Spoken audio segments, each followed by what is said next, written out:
I am Joshua, 31, and I flew 3,000 miles for my parents' 40th anniversary with a small gift wrapped in thick gold paper. But before I could even pull out a chair at their reserved table, my mother looked dead at me, her face ice cold, and announced, "We didn't invite you. Your brother planned this." Then my father didn't even look me in the eye. He just reached out, casually pushed my gift right off the edge of the table, and muttered, "We don't want any cheap thing from you." The box hit the hardwood floor with a heavy thud. The entire dining room went dead silent. Before I tell you about the shocking truth of what was actually inside that box, and the absolute panic that hit them when they finally realized what they threw away, do me a quick favor. Let me know where you're watching from in the comments below. Grab a warm glass of water, sit down, and listen to me tell the whole story. I didn't yell. I didn't cause a massive scene. I calmly bent down, picked up the golden box, and walked right out the restaurant door. But to understand why that exact moment broke me, and why that specific box was the ultimate test for my family, you have to know how we got to that table in the first place. It didn't start with an anniversary dinner. It started years ago when I first realized I wasn't a son to them. I was just a bank account. The flight from Denver, Colorado to Columbus, Ohio took exactly 3 hours and 12 minutes. I know this because I spent every single minute of it staring at the gold-wrapped box sitting rigidly on my lap. I didn't read. I didn't sleep. I just traced the sharp, folded edges of the wrapping paper with my thumb, feeling the heavy weight of the documents hidden inside. When the plane finally touched down, my stomach tied itself into a familiar, painful knot. I walked through the terminal, bypassed baggage claim since I only brought a carry-on, and went straight to the rental car counter. They handed me the keys to a small, unassuming gray sedan. As I pulled out of the airport lot and merged onto Interstate 70 heading east, the landscape quickly shifted. The towering, jagged peaks of the Rockies that I had grown used to in Denver were replaced by the flat, endless green expanses of Ohio. I drove for an hour and a half, the highway eventually narrowing down into 2-lane country roads. Every mile marker, every grain silo, every weathered billboard felt like a ghost from a past I had tried desperately to outrun. I passed the old gas station on Route 31 that had been claiming it was closing soon, since I was in middle school. I passed the hardware store where my dad used to buy his tools. And then, at exactly 4:15 in the afternoon, I turned onto Maple Drive in the town of Hardin. Population, barely 4,000. There it was, the house. It looked exactly the same. The same faded brown siding that always needed a fresh coat of paint but never got one. The same sagging chain-link fence separating our yard from Mrs. Patterson's property. The same cracked concrete driveway where I used to scrape my knees as a kid. But today the house was dressed up. Bright silver and gold balloons were tightly tied to the rusted mailbox. A massive, professionally printed banner hung all the way across the front porch railing. It read, in bold black letters, "Happy 40th Anniversary, Robert and Eleanor." The street was absolutely packed. Cars lined both sides of the road for a solid block. I recognized Uncle Ray's beat-up Ford pickup truck. I saw my cousin Bobby's red Jeep. I counted at least 20 vehicles, meaning there had to be 50 or 60 people crammed inside that modest living room. I parked at the very end of the block, killed the engine, and just sat there in the sudden silence of the car. My hands were gripping the steering wheel so tightly my knuckles were completely white. I forced myself to let go. I rolled down the window just a crack. The crisp October wind carried the distinct sound of loud, layered conversation and a muffled country music song playing through the walls of the house. It was the sound of a family celebration. A family I supposedly belonged to. 60 people inside, laughing, eating, drinking, and not a single one of them was expecting me to walk through that door. I looked down at the gold box on the passenger seat. The corner of the wrapping paper had slightly creased during the turbulence on the flight. I carefully smoothed it out with my index finger. Doubt, cold and heavy, started creeping up my throat. What if I walk in there and nothing changes? What if this entire trip is just me walking straight into another firing squad? I sat in that car for 10 solid minutes, watching the afternoon sunlight filter through the dying autumn leaves. I took one long, deep breath, holding it in my lungs until they burned. Then, I grabbed the box, opened the car door, and stepped out onto the pavement. The walk from my car to the front porch was maybe 30 yards. It felt like walking to my own execution. I climbed the 3 wooden steps to the porch. I could smell Aunt Sarah's famous baked ziti radiating through the screen door. I grabbed the handle. It gave that same high-pitched squeak it always had. I pulled it open and stepped over the threshold into the entryway. The living room was unrecognizable. All the furniture had been shoved out of the way to make room for rented folding tables pushed together in a massive L shape. The tables were covered in pristine white linens. Folding chairs borrowed from the local community center lined every inch of the walls. There were expensive floral centerpieces on the tables. This was clearly my older brother Elijah's doing. He never missed a chance to flash money around to look like a big shot. In the corner, a large flat-screen TV was playing a photo slideshow on a loop. Pictures of Mom and Dad at their wedding, pictures of them on vacations, pictures of them holding Elijah as a baby, Elijah graduating, Elijah holding up a fish. I watched it for a full minute. I wasn't in a single photograph. A few heads turned toward the entryway. Mrs. Patterson, the neighborhood gossip who knew everything about everyone's divorce, custody battles, and bank accounts, was standing near the coat rack. She paused mid-bite of a dinner roll, her eyes going wide. "Joshua?" she said. She didn't whisper it. She said it loud enough that the sound cut through the music. The reaction was instantaneous. The hum of conversation died a sudden, unnatural death. Forks clattered onto paper plates. 60 pairs of eyes snapped away from their conversations and locked onto me. Then those eyes drifted down to the gold box resting in my hands, and slowly back up to my face. The silence was thick, suffocating, and incredibly awkward. I scanned the sea of faces. I saw Uncle Ray standing by the drink cooler, his jaw slack. I saw Cousin Bobby leaning against the wall, crossing his arms protectively. Then I found her. Aunt Sarah, my mother's younger sister.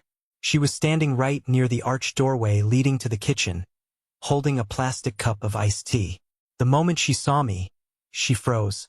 Her eyes darted to the gold box, and a fierce, knowing light sparked in her eyes. She knew exactly what I was carrying. We had kept this massive secret for 5 years, and in that one brief look across a crowded, silent room, we silently communicated everything. I gave her a microscopic nod. She pressed her lips into a thin line and nodded back. From the head of the long table, the crowd parted slightly. Elijah stepped forward. He had been holding a glass of champagne, right in the middle of giving a toast. He was dressed in a sharp, clearly expensive navy suit. The moment he laid eyes on me, his charismatic smile vanished, replaced by a tight, panicked grimace. He quickly plastered the smile back on, but it didn't reach his eyes. He set his champagne glass down and marched toward me. He didn't offer a hug. He didn't offer a handshake. He stopped inches from my face and hissed under his breath, "What the hell are you doing here? I specifically told you Dad didn't want you here." I didn't blink. I didn't lower my voice to match his. I spoke clearly and evenly. "I came to give Mom and Dad their anniversary gift." Elijah scoffed, his eyes darting to the box. "What is that? Some cheap last-minute garbage you picked up at the airport gift shop? You need to leave before you ruin their night." I ignored him. I physically stepped around him, forcing him to move back, and looked toward the head of the table. My father, Robert, had turned his chair around. He was wearing his stiff, pressed Sunday shirt, his arms crossed over his chest like a barricade. Beside him sat my mother, Eleanor. Her hands were resting on the table, nervously shredding a paper napkin into tiny pieces. I walked straight toward them. The crowd parted for me like the Red Sea, nobody saying a single word. When I reached the table, I stopped. Mom looked up at me. For a fraction of a second, I saw something in her eyes. Maybe shock, maybe a flicker of maternal recognition. But it was instantly swallowed by fear as she glanced sideways at my father. "Joshua," Mom said. Her voice was small, trembling slightly, but in that silent room, it echoed. We didn't invite you. Your brother planned all of this. The words hit me like a physical blow to the chest. 60 people heard my own mother say that to me. I felt the heat rise in my face, but I kept my posture completely straight. I know, I said, my voice remarkably steady. But I came anyway, because it's your 40th anniversary, and I have something for you and Dad. I stepped forward and gently placed the gold box on the white tablecloth, right in the center, between a vase of lilies and their massive anniversary cake. The overhead lights caught the gold foil. Dad stared at the box. He didn't look at me. He just stared at the shiny paper. The muscles in his jaw flexed and bunched. A vein throbbed on his temple. Without a word of greeting, without a single question about how I was doing, he reached out his thick, calloused right hand. He didn't just push the box. He swatted it. His palm slammed into the side of the box, sending it skidding violently across the table. It flew off the edge and hit the hardwood floor with a loud, heavy thud. One corner of the beautiful gold wrapping paper tore open, exposing the plain brown cardboard underneath. Several people in the room gasped out loud. Aunt Sarah took a step forward but stopped herself. We don't want any cheap thing from you, Dad bellowed. His voice was a thunderclap. He wanted everyone in the room to hear him. He pointed a finger at Elijah, who was standing behind me looking incredibly smug. Your brother paid for this party. Your brother paid for this house. He showed up. You abandoned us. I stood perfectly still. I looked at the torn box on the floor. I looked at my father's furious, red face. I looked at my mother, who had her eyes squeezed shut, refusing to intervene. And then I looked at Elijah, who was wearing the expression of a man who had won the lottery. I slowly bent down. I picked up the box. I took my thumb and carefully smoothed the torn flap of gold paper back into place, taking my time, letting the deafening silence of the room stretch out. I stood back up and looked my father dead in the eye. I didn't come here to beg for your attention, I said, my voice carrying to every corner of the room. I came to give you something I spent the last 5 years of my life working for. But I will not stand here and be humiliated by you for loving you. I didn't wait for a response. I turned on my heel and walked back through the crowd. No one moved to stop me.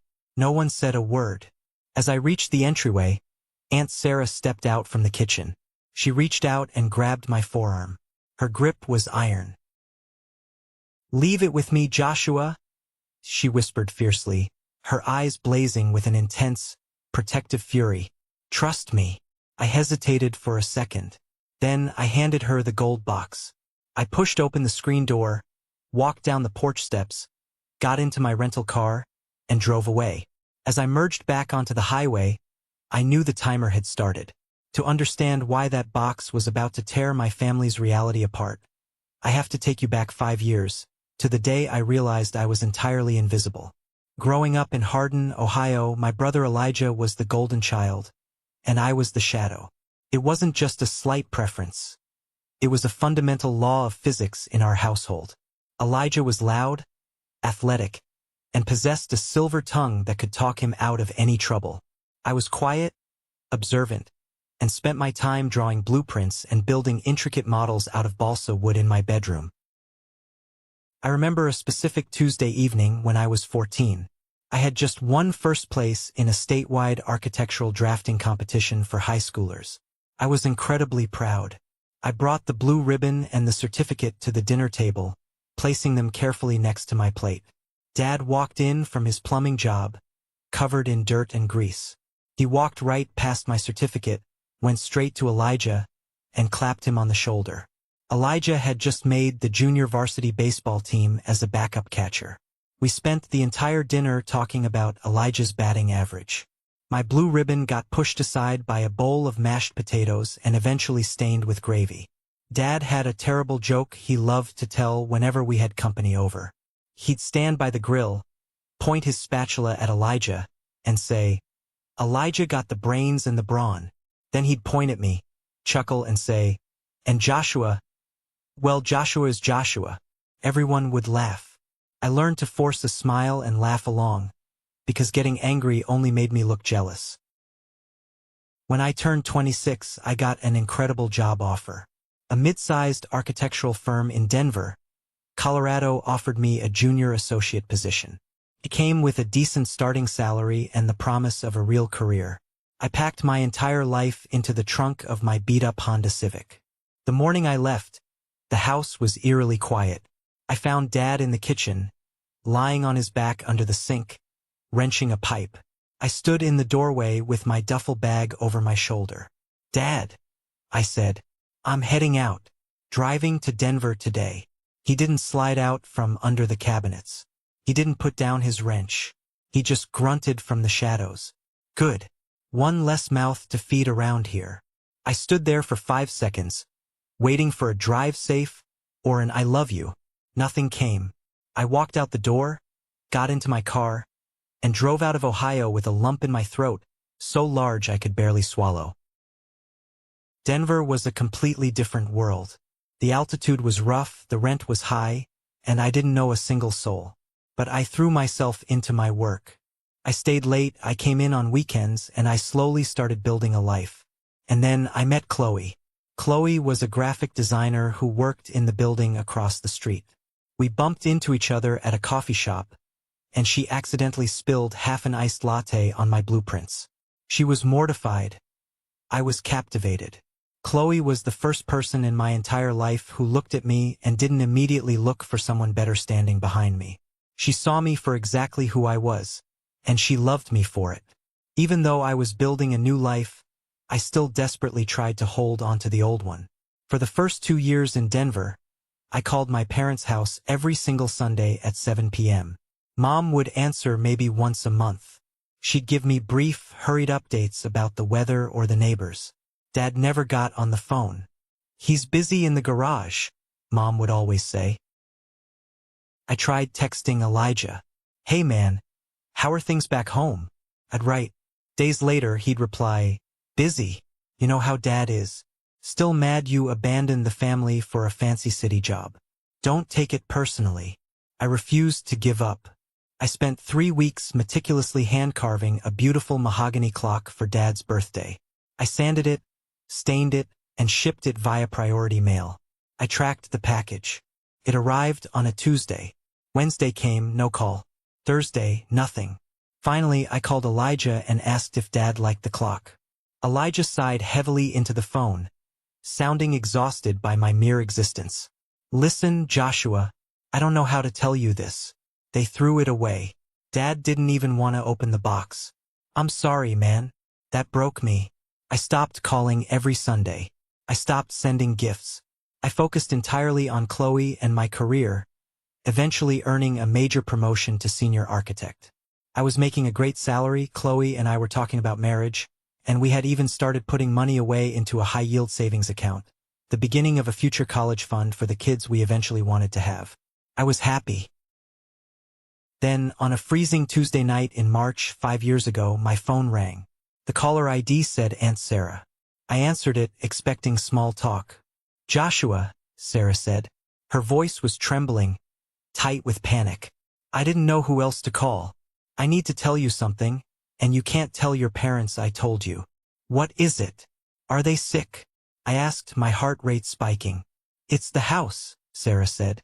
"Your father's back has been acting up. He missed a lot of work over the winter. Joshua, they are 3 months behind on the mortgage. The bank just sent a final notice of foreclosure. If they don't catch up immediately, they are going to lose the house by the end of the summer." The words hit me like a physical weight. The house on Maple Drive was everything to my father. It was his pride. If he lost it, the shame would literally kill him. The thought of my parents packing up their lives in cardboard boxes, facing the pitying stares of Mrs. Patterson and the rest of the town, felt as heavy and devastating as planning a funeral. "Does Elijah know?" I asked, gripping the phone tightly. "He lives 20 minutes away." "Elijah knows," Sarah said bitterly. "He told them a month ago that he would handle it. He promised your dad he had the money. But Joshua, I checked the mail today when your mom was at work. I saw the final notice. Elijah hasn't paid a single dime. and your father is too proud to ever ask him about it. I hung up the phone and sat in the dark living room of my apartment for hours. Chloe came out of the bedroom, saw my face, and sat next to me. I explained everything. I told her about Elijah's empty promise, about the impending foreclosure, and about the sheer, terrifying reality that my parents were about to be homeless. The next morning, before the sun even came up, I made a decision. I called First National Bank in Hardin as soon as they opened. I asked to speak to the branch manager, a man named Dave Keller. Mr. Keller, my name is Joshua Mitchell. My parents, Robert and Eleanor Mitchell, hold a mortgage with your branch, I said. Dave was professional but guarded. I can't discuss account specifics without their authorization, Mr. Mitchell. I don't need to discuss specifics, I interrupted. I know they are 3 months behind and facing foreclosure. I want to pay the arrears today in full, and I want to set up an automatic wire transfer from my account in Denver to cover their exact mortgage payment every single month until the house is completely paid off. There was a long silence on the line. I heard Dave typing on his keyboard. Mr. Mitchell, that is a very significant financial commitment. Furthermore, someone else called this branch 2 weeks ago, claiming to be a family member, and said they were going to settle the account. They never followed through. That was my brother, Elijah, I said coldly. Ignore him. He's not going to pay it. But I have one absolute, non-negotiable condition, Dave. This has to be completely anonymous. You cannot tell my parents the money is coming from me. You cannot tell my brother. If anyone asks, you tell them the payments are being made by an anonymous benefactor through a trust. Understood? Dave sighed. I can set it up that way. But you understand you won't get any credit for this, right? I don't want credit, I said. I want them to keep their home. The monthly payment was exactly $2,300. That is a massive amount of money to lose from your budget overnight. When I told Chloe what I had done, I braced myself for an argument. I expected her to yell, to tell me I was insane for sacrificing our future for a family that treated me like garbage. Instead, Chloe walked over to the kitchen table, pulled out her laptop, and opened our shared budget spreadsheet. She highlighted the row labeled Mexico Anniversary Trip and hit delete. Then she highlighted the row labeled Future College Fund and cut the monthly contribution down to 0. Okay, Chloe said, looking up at me with eyes full of fierce determination. We eat at home from now on. We cancel the cable. We make this work. Because this is who you are, Joshua, and it's why I love you. For 2 years, we bled financially. Every single month, $2,300 vanished from my checking account. I drove my car until the tires were completely bald before replacing them. We shopped at discount grocery stores, clipping coupons like our lives depended on it. But every month, I logged into the First National Bank portal and watched the principal balance on my parents' mortgage drop lower and lower. The foreclosure notices stopped. The house was saved. My parents never called to say thank you, because they didn't know it was me. I found peace in the silence. Until Thanksgiving 2 years later. Aunt Sarah called me the day after Thanksgiving. I answered the phone, expecting to hear about the turkey or how the cousins were doing. Instead, Sarah's voice was shaking with pure, unadulterated rage. Joshua, you need to sit down, she said. What happened? Is Dad okay? I asked. Physically, he's fine. Morally, this family is bankrupt, Sarah spat. Elijah stood up in the middle of Thanksgiving dinner yesterday. He tapped his glass with a fork to get everyone's attention. And then, he looked right at your father and announced that he had been secretly paying the mortgage for the last 2 years to save the house. My brain short-circuited. He what? He lied, Joshua. He took the credit. He told everyone that his business was doing great and he wanted to give back to the family. Your father literally cried. He stood up, hugged Elijah in front of 40 people, and called him the savior of the family. He said Elijah was the only son who actually cared about his flesh and blood. I felt the blood drain from my face. My hands started to tremble. I was sacrificing my own future, my own peace of mind, scraping by month to month, and my brother was wearing my sacrifice like a crown. It gets worse, Sarah said, her voice dropping to an angry whisper. Because your parents think they don't have a mortgage anymore, they have extra money every month. Elijah convinced Dad to hire a lawyer to discuss estate planning and his future inheritance.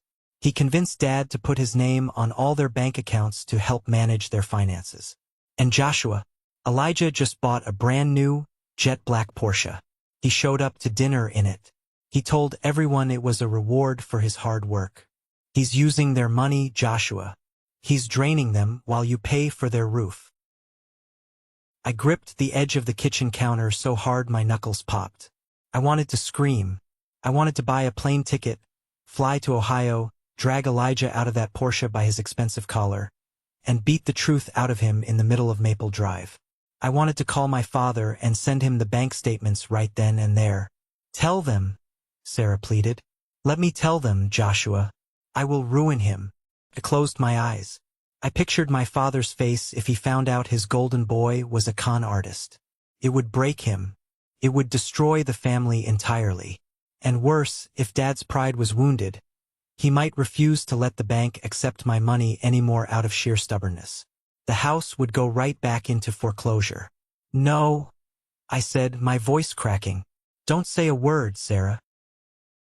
Joshua, you cannot let him get away with this. As long as the house is safe, it doesn't matter who gets the credit. I lied. I hung up the phone, slid down the kitchen cabinets, and sat on the linoleum floor with my head in my hands. For 3 more years, I endured it. I paid the $2,300 every single month. I watched from afar, through Sarah's furious updates, as Elijah cemented his role as the wealthy, benevolent patriarch of the family. He threw lavish parties at my parents' house. He dictated who was invited to holidays and who wasn't, and I was never invited. Finally, 5 years and 60 payments later, the balance hit zero. The final transfer cleared. Total amount paid, $137,412. The house belonged entirely to Robert and Eleanor Mitchell. I felt a massive weight lift off my shoulders. I took Chloe out to the nicest steakhouse in Denver to celebrate. I thought the nightmare was finally over. I thought I could just walk away and live my life in peace. 2 weeks later, I opened Facebook. Right at the top of my feed was a post from Elijah. It was a digital invitation, complete with a professional graphic design. Celebrating 40 years of true love. Join us for Mom and Dad's 40th anniversary party. Hosted by Elijah Mitchell.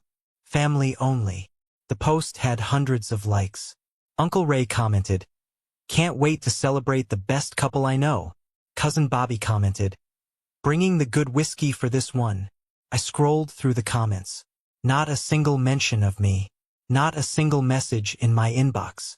They were throwing a massive party under the roof that I had spent the last 5 years of my life bleeding to pay for, and they didn't even have the decency to invite me. Something inside me finally snapped. The quiet, compliant, invisible Joshua died right there on the couch. I picked up my phone and dialed Elijah's number. "Yeah," he answered, sounding distracted. "Elijah, it's Joshua. I saw the Facebook post about the anniversary party. When does it start? I need to know when to book my flight." The silence on the line was deafening. I could practically hear his brain scrambling to find a lie. Listen, man," Elijah stammered, his voice dropping into that fake, patronizing tone. "I didn't think you'd want to come. You hate flying, right?" "I don't hate flying. What time is the party?" Elijah sighed heavily. "Look, Joshua, Dad specifically asked me not to invite you. He said he doesn't want any drama or awkwardness ruining their special day. You know how he feels about you leaving." "Really?" I said, my voice cold as ice. "Dad said that? Or did you decide that for him to protect your own image?" "I am protecting this family," Elijah snapped, his facade cracking. "You haven't been around in years. You don't get to just waltz back in here and make Mom and Dad uncomfortable. Stay in Denver, Joshua. Stay away." "I'll be there," I said and hung up. I immediately called Dave Keller at First National Bank. "Dave, the account is settled. I said. I need you to overnight me the official, notarized mortgage satisfaction certificate with the bank's gold seal on it. And I need a printed ledger of all 60 payments. I want my name, my routing number, and the exact dates clearly visible on every single page. I'll have it sent via overnight courier today, Mr. Mitchell, Dave said. When the thick manila envelope arrived, I sat at my dining room table. I pulled out the crisp official documents, 60 pages proving exactly who saved that family. Then I took out a pen and wrote a letter to my parents. Took me 4 drafts. I tore up the first 3 because they were too angry, too bitter. The final draft was simple, honest, and devastating. I placed the letter on top of the bank statements, put them in a sturdy box, and wrapped it in gold paper. The next morning, Chloe drove me to the airport. As I grabbed my bag, she pulled me into a tight hug. You survived 5 years of being the bigger person, she whispered in my ear. Today, you let the truth do the talking. I love you. I boarded the plane with the gold box on my lap, ready to drop a bomb on the fiction my brother had built. I was already 5 miles down the interstate, gripping the steering wheel of my rental car so hard my hands were cramping, when the bomb finally went off back at the house on Maple Drive. I didn't get to see the explosion with my own eyes. I didn't get to watch the shockwave roll through that crowded living room. But Aunt Sarah called me the very next morning. She gave me a play-by-play that was so vivid, so brutally detailed, that I feel like I was standing right there in the corner watching the whole thing unfold. The moment the heavy wooden front door clicked shut behind me, the suffocating silence in that room shattered. Elijah, always the showman, immediately tried to seize control of the narrative. He clapped his hands together, plastered his trademark charismatic smile onto his face, and let out a loud, forced laugh. Well, that was incredibly awkward, Elijah announced to the crowd, shaking his head like he was the victim of a terrible inconvenience. I apologize for my brother's little dramatic exit. He's always had a chip on his shoulder. But let's not let his tantrum ruin Mom and Dad's special night. Who wants to cut this massive cake? A few people murmured politely. Cousin Bobby shifted his weight from one foot to the other, looking uncomfortable. Nobody made a single move toward the dessert table. Aunt Sarah didn't move either. She stood perfectly still near the entryway, holding my torn gold box in both of her hands. She told me later that she felt like she was holding a live hand grenade, and she was just waiting for the absolute perfect second to pull the pin. She looked at Elijah, who was sweating through his expensive navy suit. Then she looked at my father, who was still red-faced, breathing heavily, staring blankly at the spot on the hardwood floor where he had shoved my gift. Sarah took a deep breath, squared her shoulders, and walked slowly to the center of the massive, L-shaped arrangement of folding tables. Every single eye in the room followed her. Before anyone touches a single slice of that cake, Sarah said. Her voice wasn't a yell, but it was so sharp and commanding that it cut through the lingering tension like a steel blade. There is something every single person in this room needs to see right now. Dad's head snapped up. His eyes narrowed. Sarah, leave it alone. Put that trash in the garbage can and stay out of family business. I have stayed out of it for 5 long years, Robert. Sarah shot back, her voice rising in volume. I have bit my tongue until it bled. That ends right now. Elijah realized what was happening. He moved fast. He lunged toward her, reaching his hand out to snatch the box. Aunt Sarah, come on. This isn't the time or the place for this. Give me the box. Let me just throw it away outside. Don't you dare touch me, Elijah, Sarah warned. Her eyes flashed with a maternal fury that made Elijah physically recoil. He froze in his tracks, his hand suspended in midair. Sarah slammed the gold box down on the exact same spot on the white tablecloth where Dad had pushed it off 2 minutes earlier. She didn't bother trying to save the wrapping paper. She dug her fingers in and ripped the rest of the gold foil away, tossing it onto the floor. She exposed the thick, heavy manila envelope bearing the First National Bank logo. She pulled out my handwritten letter and set it aside for a moment. Then, she reached into the envelope and pulled out the crisp, official certificate of mortgage satisfaction. She deliberately reached into her purse, pulled out her reading glasses, and slid them onto her nose. She took her time. She wanted them to sweat. "Let's see what cheap garbage Joshua flew 3,000 miles to bring you," Sarah said loudly, making sure her voice carried to the folks standing by the kitchen. She held the certificate up high so the people in the front row could clearly see the heavy, embossed gold bank seal catching the light. Then, she read the document out loud. "Official Certificate of Mortgage Satisfaction for the property located at 1427 Maple Drive, Hardin, Ohio. Paid in full and closed as of September 14th. She paused, lowering the paper just enough to look directly into my father's eyes. "Total amount paid to prevent bank foreclosure, $137,412. The room went completely, terrifyingly still. It was the kind of absolute quiet you only experience at a funeral. Dad's jaw physically dropped. He looked at the piece of paper in Sarah's hand. Then he looked at Elijah and then back to Sarah. "What on earth are you talking about?"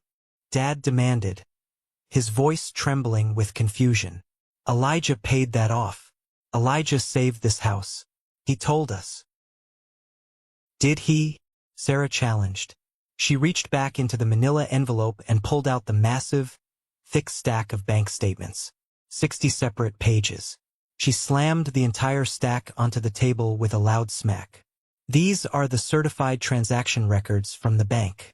Direct wire transfers coming from a checking account in Denver, Colorado. Exactly $2,300 every single month for 60 consecutive months." She picked up the top 5 pages of the ledger, marched over to my father, and shoved them aggressively against his chest. He fumbled and grabbed them. His large, calloused hands began to shake violently. "Look at the name on the account, Robert," Sarah commanded, pointing a rigid finger at the paper. "Read it." Dad stared at the top sheet. His lips moved soundlessly as he read the bold print. "Joshua Mitchell." He flipped to the second page. "Joshua Mitchell." He flipped to the third. "Joshua Mitchell." Over and over again. Line by line. Month by month. Year by year. The undeniable proof of my existence, and my sacrifice, was staring him right in the face. Sarah turned away from him and faced the rest of the crowded room. She started peeling off pages of the bank statements and handing them out to anyone who was standing close enough to take one. She handed a page to Uncle Ray. She thrust a page into Cousin Bobby's hands. She even handed a page to Mrs. Patterson, who grabbed it like it was the winning lottery ticket. 5 years, Sarah announced to the room, making sure every single person heard the truth. Joshua lived in a tiny apartment. He canceled his vacations. He drained his own salary. He completely emptied out his future college fund to quietly pay the crushing debt on this house. He did it so his father wouldn't lose his pride. He did it completely anonymously, asking for absolutely nothing in return. Uncle Ray slowly looked up from the bank ledger in his hands. His face was dark with anger. He turned slowly and looked straight at Elijah.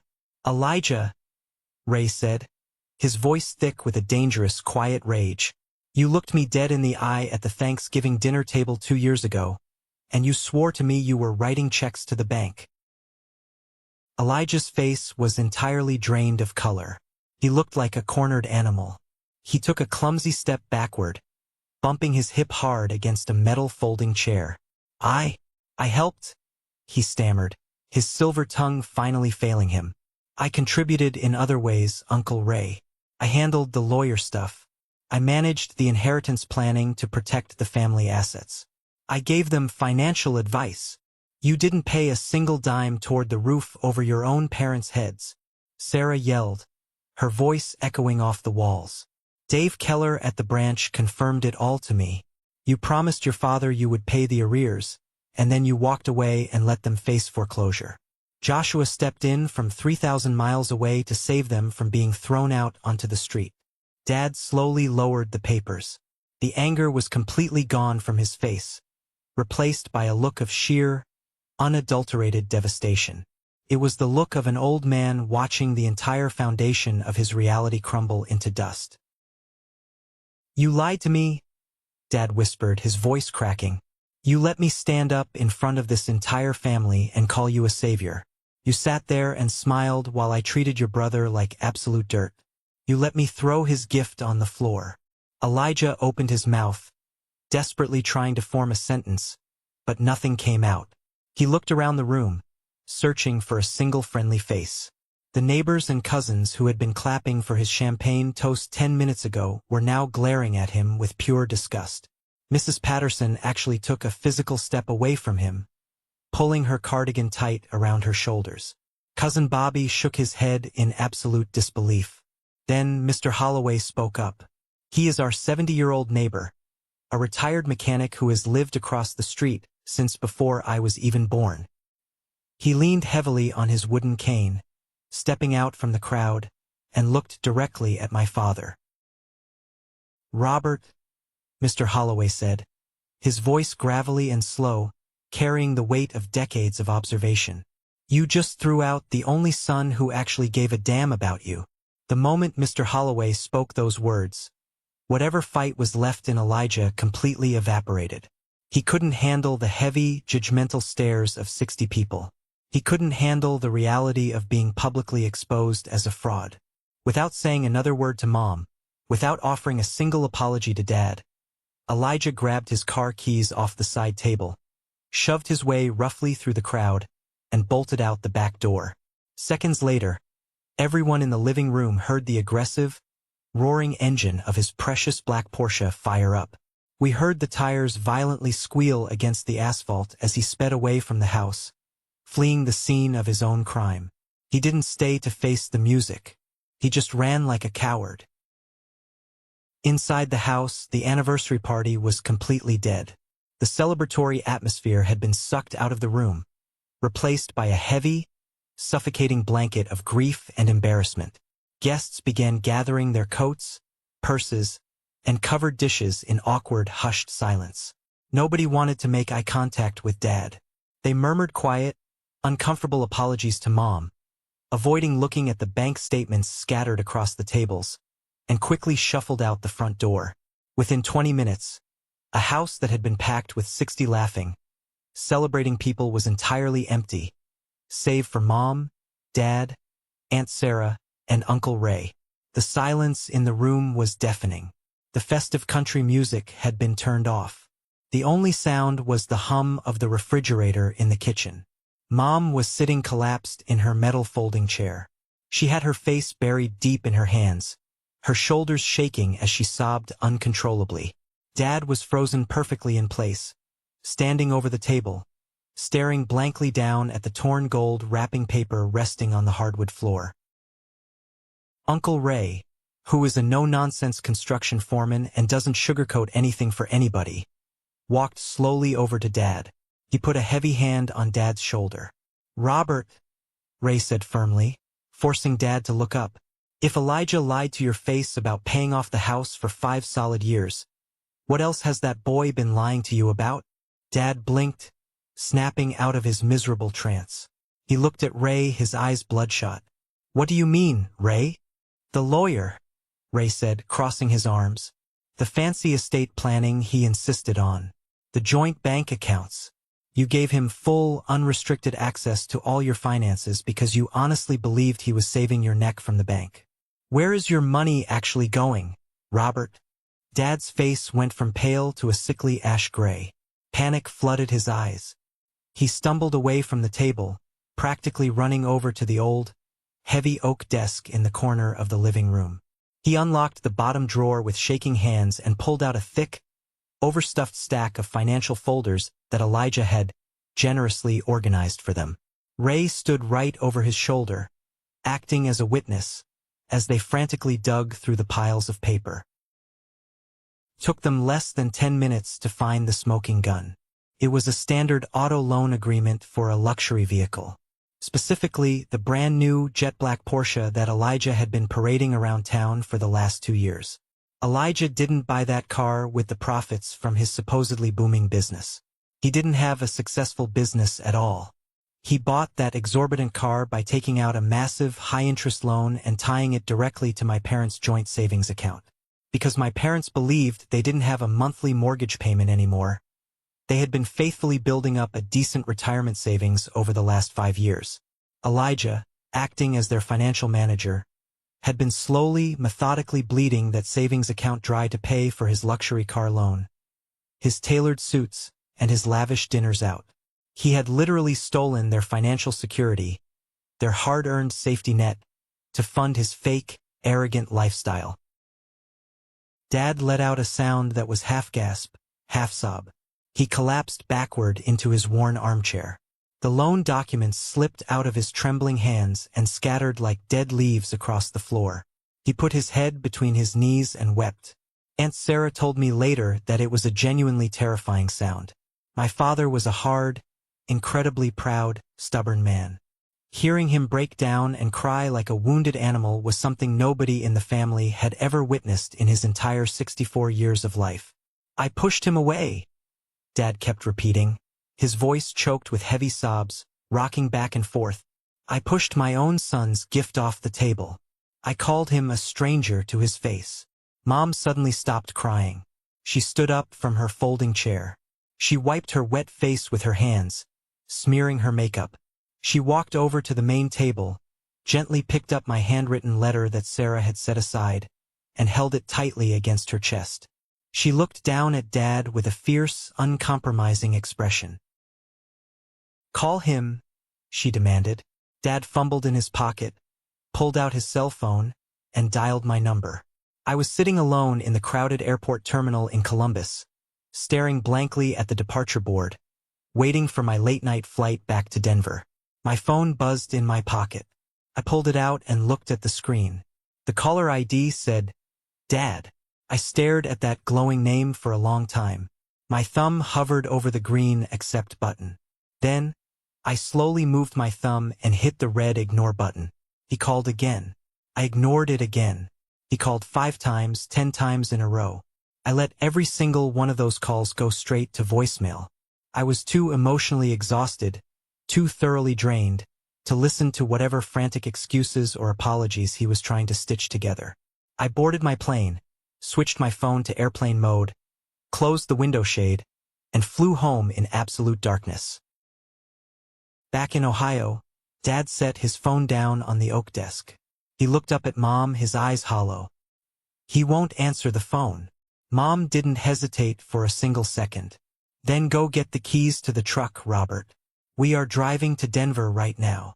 "Judy, be reasonable, it's a 14-hour drive," Dad protested weakly, sounding totally defeated. "It's the middle of the night. We're exhausted." "I don't care if it takes us 14 years to get there," Mom said, her voice harder and more resolute than it had ever been in their entire marriage. "We are going to our son's house, and we are not leaving his front porch until he comes out and looks us in the eye.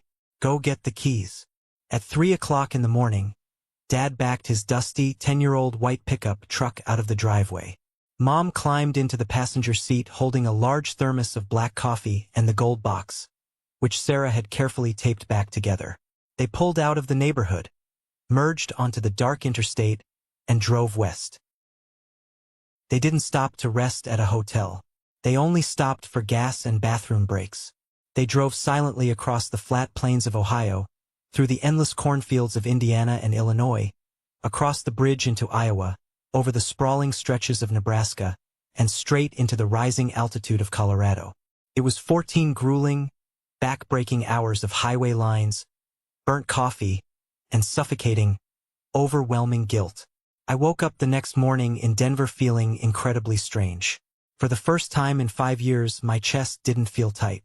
The massive, ugly secret was finally out in the open. The heavy burden of carrying my family's financial survival in absolute silence was gone. I walked into my kitchen, made a fresh pot of coffee, poured a steaming mug for myself, and walked out onto my front porch. I sat down on the cold wooden steps in my bathrobe, feeling the crisp, sharp mountain air against my face. Chloe was still fast asleep inside the house. The neighborhood was perfectly quiet, the sun just barely peeking over the horizon, painting the sky in shades of pale pink and orange. At exactly 7:15 a.m., the quiet of the morning was broken. A large vehicle turned the corner and slowly drove down my residential street. It was a truck, covered in a thick, gray layer of highway grime, with countless bugs splattered across the front grille and windshield. I recognized the Ohio license plates instantly. The truck pulled over and parked haphazardly against my curb, the tires scraping the concrete. The engine ticked loudly as it cooled down in the morning air. The driver's side door creaked open, and my father stepped out. He looked absolutely terrible. He was wearing the exact same flannel shirt he had worn to the anniversary party the night before, now heavily wrinkled and stained with spilled coffee. His eyes were deeply bloodshot, rimmed with dark, heavy purple circles. His hair was a mess. The 14-hour drive had taken a brutal toll on him. He looked like he had aged a full decade overnight. Mom stepped out of the passenger side a moment later. She looked just as exhausted, clutching the taped-up gold box tightly against her chest like it was a shield. They walked slowly up my concrete driveway and stopped right at the bottom of the porch steps. 20 feet of space separated us. I didn't stand up. I didn't run down the stairs to embrace them. I just sat there, holding my warm coffee mug in both hands, and waited for them to speak. Dad took off his faded baseball cap and crushed it nervously in his hands. His jaw worked back and forth. He looked at me, really looked at my face, for what felt like the very first time in years. "Joshua," he said. His voice was completely stripped raw, raspy from exhaustion and crying. "I am so sorry. I didn't say anything. I just looked at him, letting the weight of those 3 words hang in the cold morning air. I was blind," Dad continued, tears welling up in his exhausted, red eyes and spilling over his cheeks. "I let my own stupid, stubborn pride blind me to the truth. I pushed away the only person in the world who was actually holding this family up. I let Elijah play me for an absolute fool, and I took all my anger and resentment out on you. You saved our home. You saved my life. And I insulted you in front of the whole town. I threw your gift on the floor like garbage. I don't expect you to forgive me, Joshua. I really don't. I just needed to drive here, look you in the face, and tell you I was wrong." He stood there at the bottom of the stairs, a broken, humbled man, waiting for a verdict he felt he didn't deserve. Before I could formulate a response, Mom walked up the first wooden step. Her face was streaked with dried tears, her posture slumped. "Joshua, there's something else," Mom said, her voice shaking violently. "Something you need to know. And it's the reason I haven't been able to sleep for years." She took a deep, shuddering breath, clutching the gold box tighter. I knew. I frowned, my brow furrowing in deep confusion. "You knew what?" "I knew Elijah wasn't paying the mortgage," she confessed.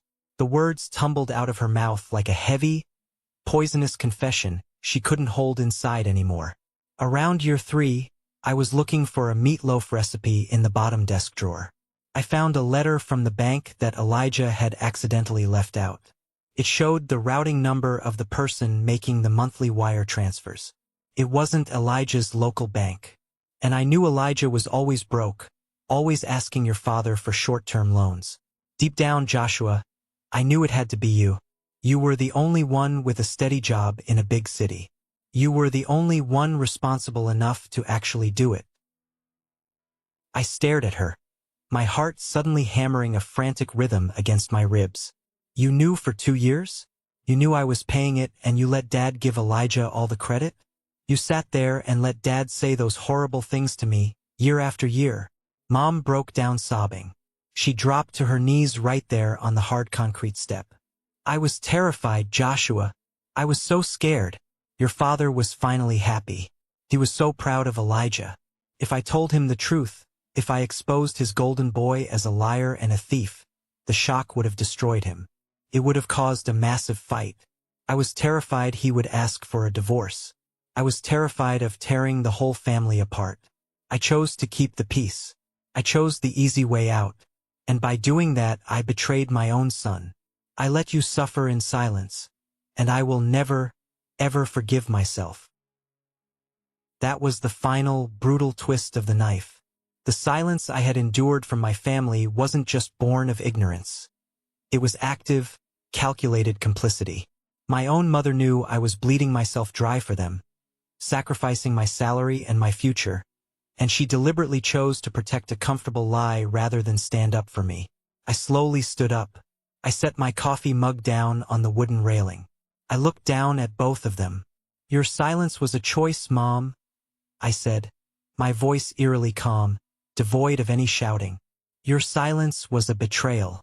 You protected a fake family peace at the cost of my sanity. You let me believe I was worthless. And Dad, you chose to believe a ridiculous lie because it perfectly fit the narrative you always wanted. That Elijah was the ultimate winner, and I was the disappointment." Dad nodded, tears streaming down his face, accepting every single word. He didn't offer a single excuse. "But," I continued, taking one step down the stairs toward them, "you drove 14 grueling hours through the night to stand on my porch, look me in the eye, and admit all of it. That tells me there is a tiny shred of respect left to salvage." I laid out my terms right then and there. I was uncompromising. I told them I loved them, but the dynamic of our relationship was going to change permanently. I was no longer the invisible son. I was no longer the emotional punching bag. I told them that Elijah was strictly, permanently cut out of my life. If they ever tried to mention his name to me, or if they ever tried to mediate a forced reconciliation between us, I would change my phone number, move, and walk away from them forever. I told them they needed to prove they actually wanted to be in my life through consistent actions, not just empty, tearful apologies. They agreed to absolutely everything. They promised they would do whatever it took. They walked into my house, sat down at my cheap kitchen table. Chloe made them breakfast, and for the first time in my 31 years of life, we actually sat down and talked to each other with genuine honesty. It has been exactly 3 months since that cold morning on my porch in Denver. Back in Hardin, Ohio, the social fallout was absolute and merciless. You know how small towns operate. Word spread faster than a wildfire in dry brush. By Monday morning following the anniversary party, everyone at the grocery store, the local diner, and the church knew exactly what Elijah had done. He became an instant, undeniable pariah. People stopped returning his phone calls. The friends who used to drink his expensive whiskey suddenly didn't want to be seen standing next to him. Without access to my parents' bank accounts to siphon off their savings, Elijah couldn't make the massive monthly payments on his fake luxury lifestyle. The bank repossessed the black Porsche right out of his driveway in broad daylight. Mrs. Patterson, naturally, watched the entire tow truck operation gleefully from her front window. Last I heard through the grapevine, Elijah packed up his apartment in the middle of the night and moved to a different state to avoid the crushing shame and the aggressive debt collectors chasing him. I haven't spoken a single word to him, and I never will. Dad went straight to First National Bank the very next week with Uncle Ray. They sat down with Dave Keller, immediately removed Elijah's name from every single account, and securely locked down their finances. Dad called me from the bank parking lot afterward to tell me it was officially done. My parents call me every single Sunday evening now. At 7 p.m., without fail, my phone rings. Dad is always the one who talks first. He asks about my latest projects at the architecture firm. He asks how Chloe is doing. Sometimes we only talk for 10 minutes about the weather or a sports game, but the point is, he calls. Mom sends handwritten cards in the mail every few weeks just to say hello. They are trying. They are really, truly putting in the effort to rebuild the trust they spent a lifetime breaking. Last month, Chloe and I finally got married. We had a small, intimate ceremony up in the beautiful Colorado mountains. We used the money we had finally started saving up again to pay for it ourselves. My parents flew out for the wedding. It was the first time Dad had been on a commercial airplane in his entire life. When I walked down the aisle, I looked at the front row. Dad was sitting there, wearing a simple, clean suit, holding Mom's hand tightly. He wasn't the loudest guy in the room anymore. He was quiet, humble, and when I looked at him, he smiled and gave me a small, deeply respectful nod. I didn't buy my parents' love with that house. I forced them to open their eyes and finally see me. Sometimes you have to stop screaming for attention and let your actions speak loud enough to shatter the comfortable illusions people build around you. Thank you for sticking around and listening to my story. I know it was a long journey, but sharing it here feels like finally letting go of a massive breath I've been holding in my chest for 5 years. I hope this resonated with you in some way. Family dynamics are rarely simple, and sometimes the people who are supposed to protect us are the ones who hurt us the most. Have you ever found yourself in a similar situation? Have you ever had to carry a heavy burden for people who didn't even notice? Or had someone else completely steal the credit for your hard work? I would really love to read your stories down in the comments. Before you go, I have a special request for my true supporters. If you listened to every single word of this story and made it all the way to this exact moment, you are officially part of the 1% Club. I want you to go down to the comments right now and type the letter W. That stands for winner. That is our secret code, our signal so I can recognize the incredible people who stayed with me until the very end. Please don't forget to hit that like button and follow the channel so we can continue to share these journeys together. I have a lot more stories to tell, and I'd love for you to be there for them. Until next time, take care of yourselves, and remember to never let anyone make you feel invisible.